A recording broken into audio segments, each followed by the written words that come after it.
There he is, Steli Efti. Welcome on stage, my friend. Thank you. Good to see you. Enjoy yourself. Last time, 2 years ago when I was in Slovenia at PODIM, Daniel had to live tweet on stage these immortal words. I'm Steli Efti's bitch. Yes. It's so true. I just remembered it this morning. I'm so bummed I didn't get a screenshot to put it on it, but you guys have enough imagination to get that right. All right, so first of all, raise your hand if you have no fucking idea who I am. Just be proud, raise your hand. This is very important for my ego. Thank you. All right, so with that being said, let's give you a little bit of an intro and then we'll jump right into the meat of things, all right? So, first of all, I'm originally from Greece, born and raised in Germany. So when I speak in the US, I say I'm as European as can be. I bring the best that Europe has to offer, all in one person, right? If you know Greek people, Greek culture and German culture, they're at the opposite ends of the European spectrum, culturally speaking. And 12 years ago, I sold everything I had, I bought a one-way ticket to Silicon Valley, and I still kind of live there, right? I've done a few things that were soul-crushing failures and defeats, and a few things that have been quite successful. Hence why I'm here. Here's the most relevant thing why I'm here and why I'm speaking all around the world and teach entrepreneurs and startups how to sell better. I started a company called Elastic Sales. And Elastic Sales, what we did is we helped venture-backed startups in Silicon Valley to sell and build sales teams and scale those sales teams for them. And we did that for over 200 venture-backed B2B startups in the span of 18 months. So we were one of the best kept secrets in Silicon Valley. Nobody knew we existed other than founders and VCs. But we knew everybody's dirty laundry. We know everybody's problems, everybody's funnel with everybody's data. We discussed everything that wasn't working and what was working. And that allowed us to gain a ton of insights when it comes to selling new products and creating sales strategies that will work for a startup. Now, as we did that, internally, we built a little bit of a software tool to help our salespeople perform better, be happier at work. And eventually, that tool became so powerful that we decided to release it. And it grew really, really fast, so fast that it outgrew the services business. And we decided, let's just do that. And this is the company I run today. It's called Close.io. It's a company that's fully remote. We're 30 people in 10 different countries. We are highly profitable, generating millions and millions in revenue, and our smallest nearest competitor is, 300 employees, and they're pretty similar in terms of the revenue run rate that they do. So I deeply care about entrepreneurs, and I deeply care about sales. And one thing that's important, especially when you go to conferences like this one, is you always need to figure out where to point the clicker. Typically it's behind you. It's very inconvenient as a speaker. You can't click this way, you click that way, a little bit of inside knowledge. But the thing is this, a lot of times when you're in a conference and when you're at the very beginning of starting a startup, there's a lot of exciting shit that's going on, right? You talk about crypto, you talk about AI, you talk about, all this awesome stuff, branding, positioning, all these things that are incredibly important. You talk about the future and technologies and platforms, all that stuff is thrilling and awesome. But one thing many, many founders and startups forget is that if you can't get customers, if you cannot get anybody giving you money, you're basically just entertaining yourself with a hobby. Right, a startup with no customers is a hobby, nothing else. So everything that I'm going to talk about today is helping you get customers. More customers, paying you more money, being more satisfied and successful with your solution. Does that make sense? This is yes? Yeah, they're very good. This is no? This is like I'm just waiting for the coffee break, right? Very, very simple. All right, most of the advice that I give is very basic. Right? Very basic. I don't give complicated advice because I can't follow it. Very simple stuff. If you came to me and you wanted to lose weight, I would tell you just eat broccoli and work out, motherfucker. Just move your body and eat good stuff. It's not that complicated. We all know the solution to living a healthy lifestyle and having a fit body. We just don't like the answer. Right? That's it. Most of the problems that you have in your startup, I guarantee you know the answer, but you don't like it. So you're on the hunt when you're like, I don't know how to solve this problem. What you're really saying is, I don't know how to solve this problem in a way that's convenient, in a way that I like to solve it. But most of us, really deep down, the answers typically are very, very simple. And that's what I'm going to give you today. Simple answers. If you hear anything that sounds inconvenient, anything that makes you go, oh, I don't like this, this is the signal. This is probably the thing you should do. Make sense? All right. Here's the reason why I came back. I've been here 2 years ago, and the only reason I'm back is this graph, this little screenshot here. Yes, there's a man in the audience. There you go. Stand up and say it again. That's my chart. That is his chart. Round of applause for him. Send me an email, and basically it says, this is when I saw your keynote at PODIM in Maribor. See that arrow thing going up and to the right? That's why I'm back. I want to help a few of you send me that kind of a chart in a year or so. Does that make sense? Cool. He sent me another picture as well, and that was a much more flattering picture. It was a picture of basically a huge poster of me looking awesome in his office. But that's not why I'm back. This is why I'm back, all right? So let's get right into it. If you know it or not, if you agree with it or not, I don't really fucking give a shit. You're like, well, I don't really have a sales machine yet. Oh, we don't have a sales process. You do. It might just suck, right? Your sales process might just be you don't do any marketing, so you don't get any leads, so these leads don't get any emails or calls from you, so none of them convert to a paying customer. That is a process. It's a shitty one, but it is one. You have a sales machine and a sales process right now. If it's good or bad, I don't really care. What I'm going to tell you today is a few simple things on how to improve and get more customers at the end of the funnel, all right? So, what is a sales process? Very simple, very basic shit, but people don't like to do this shit. First of all, you need to define your ideal customer profile. Everybody goes, of course I know how to do that, and we have done this. And then I ask people, what's your target niche? What is your ideal customer? And then they go, well, every company between 2 and 2,000 employees. That is not a niche. That is not a well-defined ideal customer. That is way too broad. You need to go very, very specific.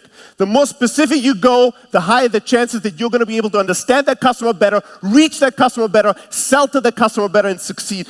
Don't worry about how big is the market. You start small and you grow big. Does that make sense? Yes. Thank you, one person. All right. So once we identify our ideal customer profile, that now informs us where to go and find these people, right? Most people are like, how do I generate leads? Well, if you don't know who the fuck you want to talk to or who you want to solve problems for, it's very hard to define how to find them, right? It could be anybody. Where does my grandma and my niece hang out online? Well, it's not the same fucking place. It's going to be very difficult for you to figure out. So once you have a clear idea of who your customer is, that informs how to generate leads. If you have a very crystal clear idea who your customer is, and if you have a good way to generate high quality leads, you are going to succeed. I don't care about anything else that comes after that. Well, but we're really shitty in sales. It doesn't matter. You're going to succeed. If you have lots of leads, and they're easy to identify and target, and they're high quality, and you solve a problem for them, you are going to succeed. Most companies that don't, they fail because of these two things. They don't have a clear idea, so they have a difficult time reaching these people. They have a difficult time building things for these people. Hence, nothing you do afterwards will ever make a difference. Make sense? All right, so once I know who my customer is, once I know how to find them and identify them, now I need to figure out how to qualify them, how to make sure that they truly can purchase my product or use my product and value out of it, and that they can pay me, make decisions in time, spread the word, whatever you need your users or customers to do for you in return. And once we've done that, then we worry about conversion. How do we close? How do we negotiate? Contracts, all that shit. It's very simple. When you think about creating a funnel, you want to think very, very simply. All right. There you go. Here's a very simple framework I'll give you. You don't need anything more. Until you get to over 1,000 paying customers, you don't need anything more. All you need to be tracking is the activity you put in, the quality of that activity, and the conversion of it. I'll give you a very simple example. Let's say we make calls. This would apply for emails as well. This would apply for any fucking thing, going to conferences, anything you can imagine, right? So what we need is a simple funnel. Here's how most people track their funnel. They track the beginning and the end. They come to me and they go, Steli, we do 100 calls a day. We only close one. How can I close more deals? And I always go, I don't fucking know. This is not enough information. right? The top at the very end is not enough information for me to know what's going on. So here's what you need to track. The first thing that we do if we did cold calls, let's say, right, or sales calls, we would track how many dials do I make. And then I would want to know how many times when I dial somebody do I actually reach somebody. You'd be surprised, you know what the rate of founders is that know that number when they do cold calls or cold emails? What's the reach rate? 0%. I've asked hundreds and hundreds of founders around the world. Anytime they come, oh, we do 200 calls a day. I go, how many people do you reach? If you don't know that, you don't know what your problem is or how to fix it, right? So it's very simple. I dial 100 people. If I reach one person out of 100 and I close one person, there's nothing I can teach you on how to negotiate better. There's nothing you should do on like practicing your pitch, right? We need to reach more fucking people, right? So first thing I need to know is the activity, which is the dials. The second thing I need to know is the quality of the activity. How many dials lead to a connection, a reach, talking to a human being that can make a decision. Once I know that, I need to know now that I reach a human being, how many of those truly qualified? Again, in my example, imagine I dial 100 people, I reach 90 of them, which is an insane reach rate, but only one of them qualifies to buy. Now my problem is a completely different one. It's not the reach rate problem, it's a lead gen problem. I'm calling the wrong people. Think about this. We spend all this energy and time calling people, and then when we reach them and we get them to talk to us, we find out I should have never called this person. I should have never wasted their time. That sucks. That means that you don't have a good ideal customer profile and a good lead gen process. That needs to be fixed. Make sense? And now, thank you. And now, once I know what the qualifier rate is, now you tell me how many of those do you actually close. And the qualified to close rate, that needs to be high. So if you qualify 50 and you only close 1, you don't know how to fucking sell. Or you have a terrible product, probably more terrible product than don't know how to sell. Because your product is awesome, you could be a shitty salesperson and still have some success, right? So if I know these numbers, activity, quality, conversion, I can tell you where your problem is. Here's the one tip I'll give all of you. People always want to optimize and fix where they see the symptom of the problem, not where the root of the problem is. Here's a simple rule. Always fix 1 or 2 steps before in the funnel. So, if I have a problem with my close rate, the most likely scenario is not that I don't know how to sell and close. The most likely scenario is that I don't qualify enough or I'm not reaching enough people. Make sense? Yes. The biggest impact I can have is getting my reach rate higher. If I can get the reach rate higher at a good quality, I can crush it. I could easily double a reach rate from you calling 100 and reaching 10 to reaching 20. That's simple to do. But me doubling your close rate when you qualify 10 from 5 to 10, it's almost impossible.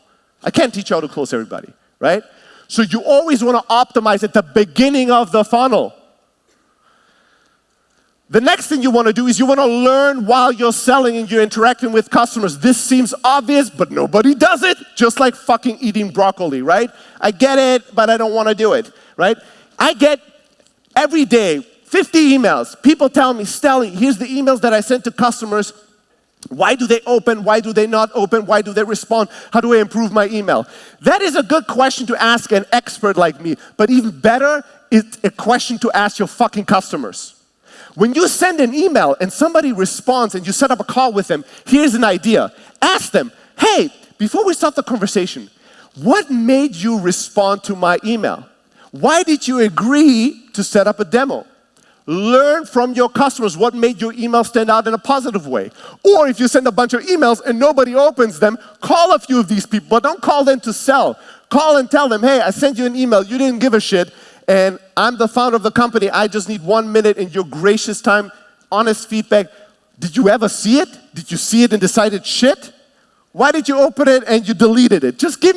I'm desperate, I'm trying to build a business here, give me a break, right? Just give me an honest 2-sentence, why did you decide to ignore my attempts to get in touch with you? The answers you'll get are golden, and they're much more important than answers from experts. I don't fucking know your customers. You're selling to grandmas. I'm not the right person to tell you if your email is good or not. I don't know shit about grandmas, right? Go to the source. While you're selling, learn why they bought. If you close a big deal, don't just celebrate. Celebrate and then go, let me ask you, now that we closed this deal, why did you choose us? We're just a tiny startup. What made you take the leap? What made you, what pushed you over the edge? Were we ever in danger of losing you? Ask these important questions to learn the insights you need to explode in terms of your growth. There you go. It was like, all right. Eliminate complexity. This is this is a thing you'll always have to do as your company grows, but there's a few basic things you want to keep in mind when it comes to selling that can make a really big difference, right? The more complexity your sales machine, the slower it's going to be, the more problematic, the more cost it's going to create, the more crashes, the more problems, the more bugs. Simplicity is beauty. Simplicity means scale, right? So here's a few things that you need to eliminate. First of all, you need to eliminate as quickly as you can. Have salespeople that are all over the place, that do everything. Well, I sent two emails, then I respond to the hotline calls, then I go to a customer in person, then I come back and I finish a presentation, and late at night, at midnight, I do a contract. In the first few days when you close your first 10 customers, fair enough. But once you want to go beyond 10, you want to get to 100, you want to get to 1,000. If you have salespeople that do tons of little bit of things very reactively all over the day, they'll never be efficient. Everything is going to be complex. Everything is going to be context switching. The next thing that shitty salespeople do, and a lot of startup salespeople do, is aggressively discount. Stop that. All right? You think, well, why, Steli? Stop it. Why should I eat broccoli and move my body if I want to lose weight? Because your body needs good nutrition and movement. Right? If you give heavy-handed discounts, if you allow your salespeople to do that, salespeople, we are going to do it because salesperson just want to close the deal. So yeah, sure, discount, discount, discount. The problem if you give everybody discount is you devalue your product. It's impossible for you to forecast because every salesperson closes the same type of customer for different amount of money. And it's not a problem in the first 6 customers. But once you're 600, you are a mess. You don't know how to forecast. Your numbers are always wrong. It's impossible to keep track of metrics because every single deal is dealt with a unique structure, although you're not selling to the enterprise customers. There's one big exception. If you sell a deal where the revenue they pay you is 10 million, or at least over $1 million, you can discount. You can customize. But if your buyer's paying you $100, you can't fucking you pay 100, you pay 99, you pay 65, you pay 20. You can't customize every single deal. It's going to make it impossible to scale. And then never, ever, ever close a bad fucking deal. This is another thing salespeople love to do because we want to get to the money, right? And so somebody calls us and they're like, well, I built this platform for B2B marketing managers, and this is a grandma that's trying, to purchase a gift for their son, and she's like, well, I found your website and it says marketing. I think my son likes marketing. Should I give you $100? A salesperson, if you don't force them not, and if you don't set systems in place to stop them from it, they will just want to say yes to all money. They will not discriminate. If you do that, bad deals and bad customers are going to destroy your company. They're going to be complaining, they're going to be churning, they're going to be working around online and in the physical world telling everybody how terrible your company is. They're going to be crushing your morale, and it's going to make it impossible for you to really scale because you thought you're closing all these deals, but all you did is you brought in toxic money. Make sense? All right. Fuck. We should just have one person. Look at this. All right, time is money. Everything you can do to shorten the sales cycle is a beautiful thing. Will drastically change the economics of your startup and your startup company, right? If it takes you a month to close a deal or 12 months, it makes a world of a difference. It is the difference between life and death for your company, right? It depends on what the revenue is in exchange. So you need to be figuring out constantly ways to save time and not be wasting time. All right, so here's a few ideas. First of all, you need to spend less time with prospects on the phone in demos. Most people are too open when they give their time. Oh, let's set up a 1-hour call. Why the fuck are you setting up a 1-hour call? I've never set up a 1-hour call in the last 5 years in my life. Every call I do is 15 minutes. You know what the magical thing is that I figured out? First, I took an hour and I brought it down to 30 minutes, and I figured out I accomplished everything I was accomplishing in 60 minutes in 30, just by giving me 30. And then I thought, well, let's make that 15. And then I was like, yeah, people will accomplish a lot when there's time constraints. We'll get to the point right away. Hey, nice talking to you. All right, what is the number one priority? What are we trying to accomplish? Let's make sure we make it happen, right? But if you have an hour, you're like, well, the weather today, like all that bullshit. Right? Don't waste time. Your demos can't be 1.5 hours long. Your intro calls can't be hours long. You need to be very short on the time that you give to even prospects and potential customers and partners. You need to use the power of now when you have somebody's attention and time. Don't add a lot of to-dos without getting anything done. This drives me crazy. You're on a call with a prospect. It goes well. They're interested. You're interested. And both of you agree we should set up another call. And then you go, we should set up another call. All right, goodbye. I'll send you an email to coordinate. What? You hang up, and an hour later, you now have a to-do is to send them an email. An hour later, you send them an email. Hey, can you do next Tuesday or Thursday? A day later, they see it, they go into the calendar, they go, oh no, I can't do next Tuesday or Thursday, can you do Wednesday? You know, and 6 hours later, you see that and you go like, oh no, Wednesday is really busy, my mom's birthday. And now you wasted a fucking week to two to schedule this. You have them on the phone already. Hey, we should do another call, right? Yes, cool. Are you in front of your laptop or computer? Yes, let's open up your calendar. I have my calendar open. How about next Tuesday or Thursday? Oh, no, that doesn't work. What works for you? Monday. All right, I sent you a calendar invite. Please accept it. Yep, accept it. Done. There's no reason to create to-dos that you're going to have to do later. Use the power of fucking now to get shit done. All right? And then map up the buying process. There's a lot more about this in a book that I'm going to give you in a little bit. Some of you will be lucky about that. But this is one of the most powerful questions you can ask a prospect. What is it going to take for you to become a customer of ours? That's it. You can ask that question very early. Hey, this is what our startup does. Oh, really cool. Hey, what would it take for you to become a customer of ours? Ask that question early, ask it often. And when they give you an answer, follow up. They go, well, I need to chat with my team. And then what would happen next? Next, we would set up a pilot. Cool. And if we do a pilot and it goes well, are you a customer? Well, no. Then you would probably have to talk to our board of directors. Cool. And then, then you'd have to talk to the legal team, and then to our advisory board, and then to my grandma that reads your palm and future. And then we would buy your product. Boom. Now you have a virtual roadmap of everything it's going to take for them to buy, so you can parallelize, you can shortcut, or you can decline because you know I don't have 10 years to close this $99 deal, right?